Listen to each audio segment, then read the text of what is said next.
Okay, so what happened? We finally got it. Microsoft officially unveiled the Xbox Series S, as I have been affectionately calling it. It's the Microsoft's worst kept secret ever, probably. We all knew that this was coming. I talked about it several times on this channel. Even knew what the name was most likely going to be. But it's out. It's official. And not only that, they've also officially announced the pricing and the release date for both the Xbox Series S and the Xbox Series X. So finally, the Kremlin wall has come down, so to speak, on this Cold War of attrition between Sony and Microsoft. Not saying anything, not budging on releasing price or release date. We're in September. These systems are supposed to come out in November. We typically would know a lot more about these systems by now. Like, typically would be around E3 time in June. And we still don't know about the PS5, but that's a whole nother story. So, I'm going to talk about my impressions of the Xbox Series S and just, how it fits in with Microsoft's overall strategy. And I'll just do that at a general level. And then for part two of this, I want to talk specifically about what you're getting with the Xbox Series S in particular, but both the Series S and X in terms of when you bring that box home, what can you expect? Because there's a distinction there. It's a very different take on next gen than what we had before. And I know there's a lot of people that follow my channel, a lot of people in my network that don't follow gaming the way I do, which is kind of the point of this. They're not privy to a lot of this stuff. And they're hearing this information. There's 2 Xboxes coming out. What does that mean? What does it mean for my Xbox One, my Xbox One X? How does it all fit in? And I'm going to try to just decipher that a bit because it is important to know. So that'll be like the second part of this. So let's just start with my overall impressions. I don't really have this scripted out. I'm going to just talk about it, but my overall impression of the Xbox Series S. Look, overall, let's get this out the way. I think that this is a smart move by Microsoft, okay, overall. And I think it makes sense from their standpoint in terms of what they represent, right? The Windows owner, they obviously own like the PC gaming market. They're not gonna beat Sony head on in the console space. They've tried 3 times and failed every time. They can't be Sony at their own game, right? They can't do exactly what Sony is doing. So I applaud that, because for a while when these systems were first kind of talked about, it looked like they were gonna in a lot of ways, Xbox One and the PS4 also were very much the same thing. It wasn't initially like that, but after Xbox basically reverted and reneged on like everything that was supposed to be unique about the Xbox One, it wound up being just like a slightly lower spec PS4 in terms of how they actually applied it, right? So when we first heard about Xbox, whatever this was going to be called, Series, we didn't know what it was, and next gen Xbox, next gen PlayStation, we heard about AMD partnership, with them both. We heard about, potentially like RDNA graphics and Zen 2 CPUs and, stuff like that. And it was just like, yeah, they're going to be, 2 like PCs in your living room. Like, other than the games, there wasn't really going to be any different. That wasn't really exciting. So I applaud the idea that both Sony and Microsoft are doing 2 distinct things here, and there's a place in my mind for both of them, which is important. So Microsoft, I talked about this a lot already on my channel, but Microsoft obviously is taking a very different approach. So now it's out there, we have 2 Xboxes, and an Xbox Series S and an Xbox Series X. The Xbox Series X is the higher end model, but for all intents and purposes, the Xbox Series S is really Microsoft's core next generation Xbox, right? And I'll explain why I say that. So let's just talk about the numbers for a second at a high level. So we have 2 Xboxes, both are coming out November 10th. Both of them will be available for pre-order September 22nd, which is about 2 weeks from now. It's great to finally get that information out there. It's important to note that Microsoft actually did not plan to release this information until next week, the week of the 14th, but it got leaked and they just were like, okay, well, let's just go ahead and put it out there. funny how that kind of thing happens. So once it got leaked, it was a wrap. It was done. So now it's out there. They did it a little early, and we have 2 price points. Xbox Series X at $499, which isn't really surprising. It's kind of what I expected. I think a lot of people in the industry expected. People thought, and there was some talk about that it might have been a little bit more expensive because the price of the components have not scaled down the way they typically have in the past. So in other words, these things are expensive, right? An SSD is expensive still. RAM is really expensive still. That's why we're not seeing a huge increase in RAM at all. But Microsoft still kept it. I mean, that's the same launch price of the Xbox One. So $499, it is great price for what you're getting. And the Series S, $299.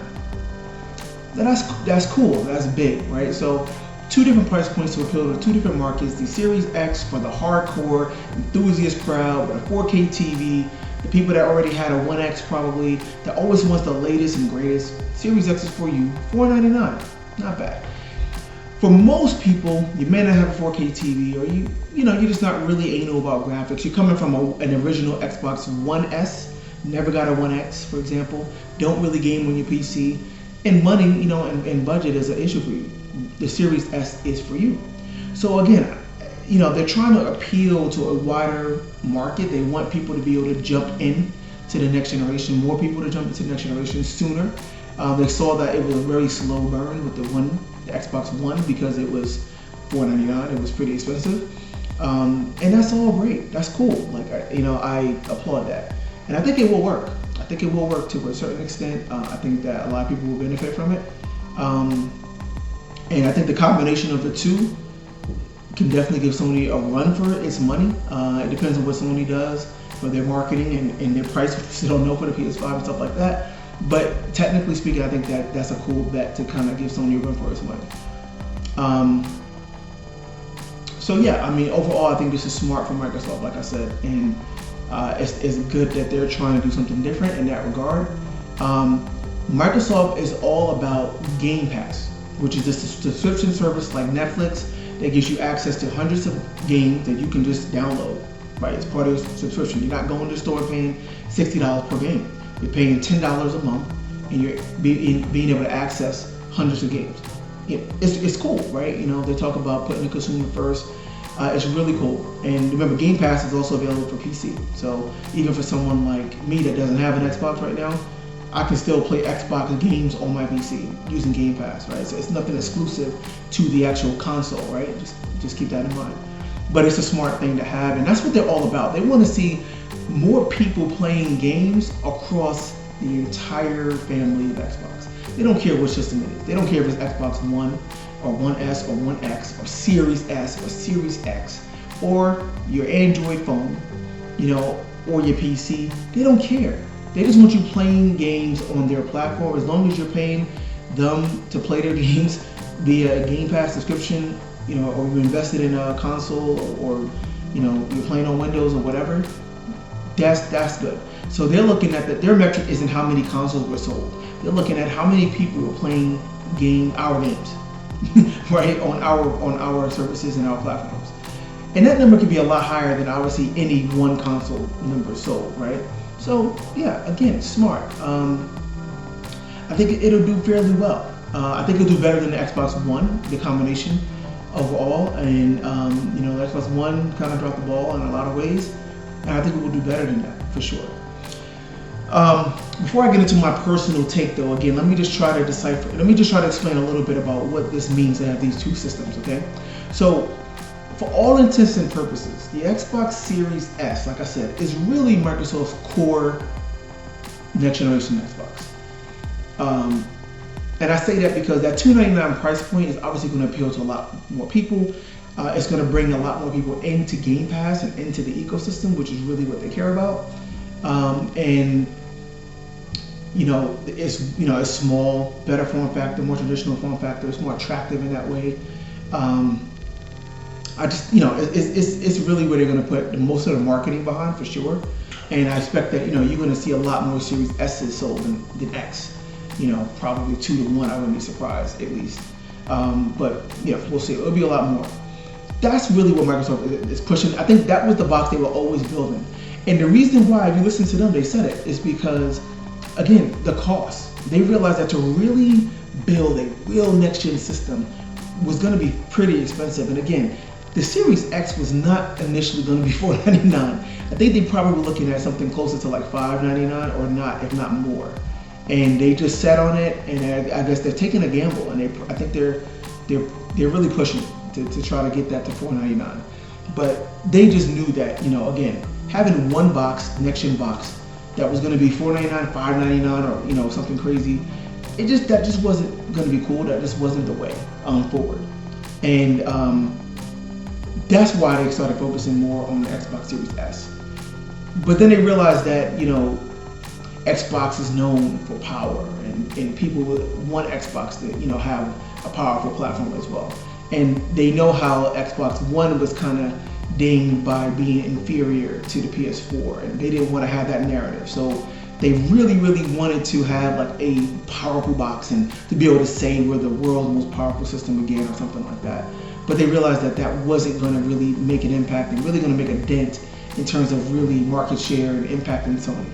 So I wouldn't be surprised if literally there were two different groups within Xbox that they just couldn't agree, and they said, yeah, we should build a smaller, cheaper box. No, we should build the power. We gotta have the power, and it was like, why not make both? We're Microsoft, right? Why not? Why not just make both? And that's exactly what they did. More power to them. Like I said, I think ultimately they're uniquely qualified to do that. You're not gonna see Sony build two completely different boxes at the release at the same time. You're not gonna see Nintendo do that either. So Microsoft was uniquely qualified to do that from their resources and stuff. And I think they need to, right? Xbox One was lagging. They need to do something different. They need to do something to shake things up, and they need to do something to appeal to the widest number of people possible. Kudos to Microsoft in that regard, okay? So with that said, though, again, that's kind of how they fit. But from the marketing standpoint, Xbox Series S and Xbox Series X is exactly analogous to the Xbox One S and the Xbox One X.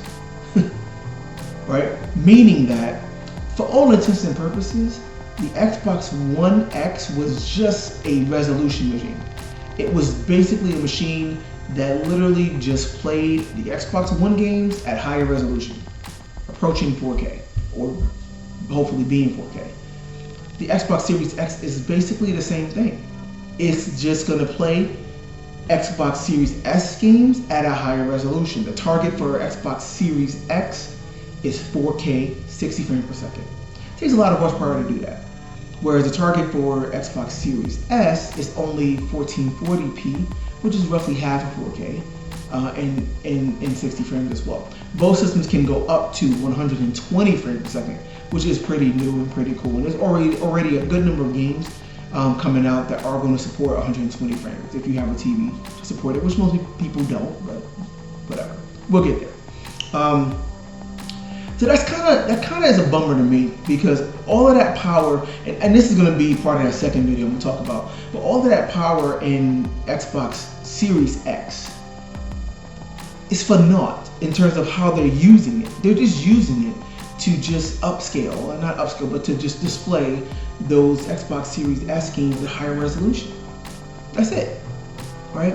The core tenements of next-gen gaming from Microsoft's standpoint, and honestly in general, is the new CPU, the AMD Zen 2 CPU, which is going to enable a whole new set of games, because the CPUs this gen was so weak.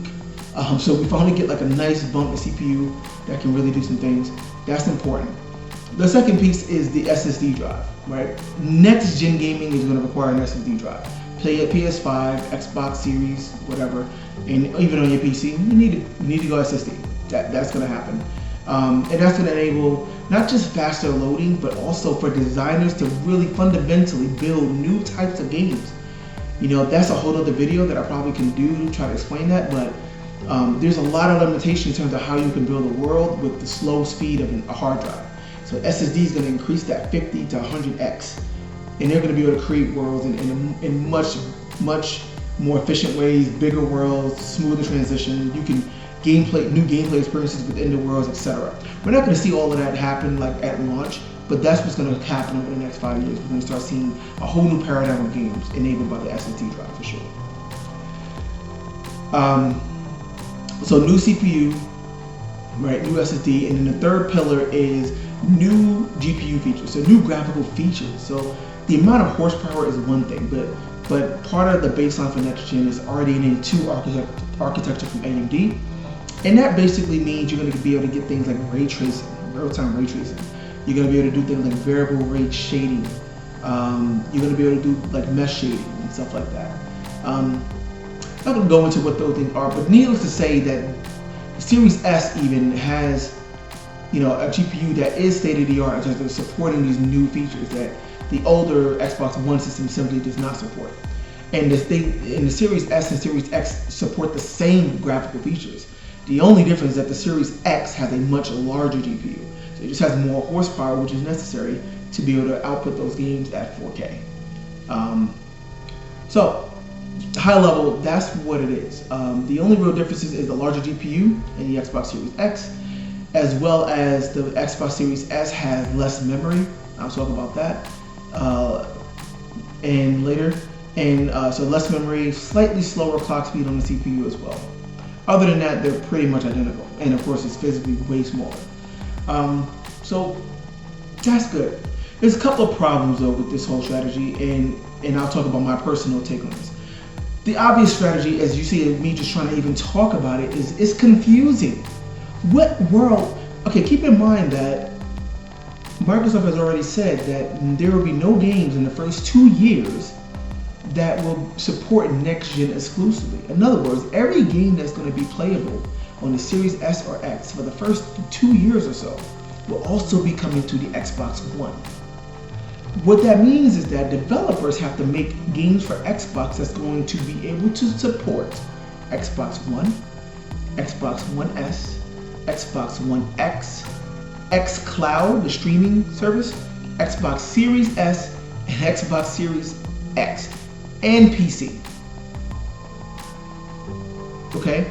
Literally, if you're making a game for Xbox, it's going to have to support all of those. And just think about it. This holiday season, you know, for the average, you know, soccer mom, you know, trying to go to the store to get this Christmas gift or trying to order it online nowadays, whatever. Xbox One S, X, Series S, X. Like, what is this stuff? Like, what does this mean? What is the difference?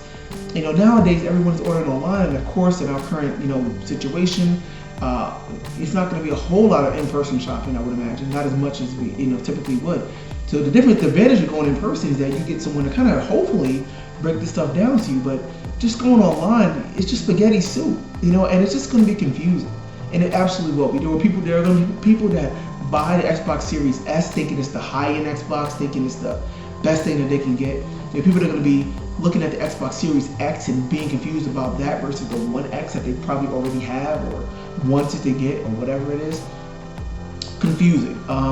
This is something that would have been absolutely like, you know, absolutely not to do for most of the history of gaming, of console gaming, right? It was a big deal to not confuse the market, to not split your market, and it will be split. Let's be real, okay? Like, you may have the same game. You may be able to play Call of Duty, Black Ops Cold War or whatever this holiday on your Xbox One.